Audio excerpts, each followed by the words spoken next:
دول بقى ال3 حاجات اللي ما ندمتش عليهم، ولو رجع بيّا الزمن 5 سنين كمان هاعملهم تاني. أول حاجة ومش عارف إزاي باقول كده إني دخلت هندسة.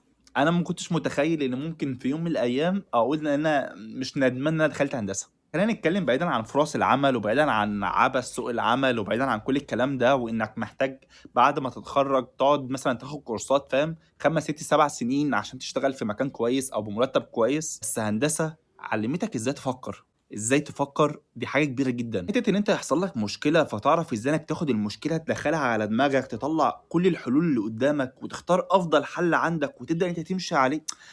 تفكير هندسة ده فاهم، مش هتعرف تلاقيه في حتّة تانية. يعني تفكير معيّن كده الناس اللي في هندسة أو الناس اللي عدِّت أو الناس اللي دخلت الحتت ديّة فاهمة يعني إيه تفكير هندسة.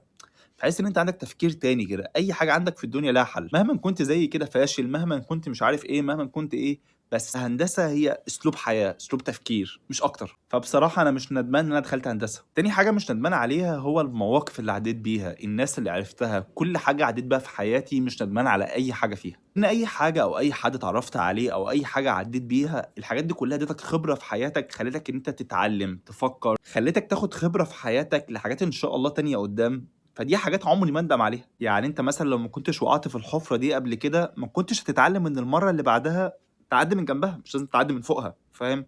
تالت حاجة مش ندمان عليها ولو رجع بيّا الزمن 5 سنين لورا هاعملها تاني، هو إن أنا ما اهتمش برأي حد. أنا عِشت وشُفت ناس رأيها بيتغيّر فيك على حسب مصالحهم، على حسب أنت هتخدمني في المصلحة بتاعتي والّا لأ. وأنت قُل لي، لو رجع بيك الزمن 5 سنين هتعمل إيه؟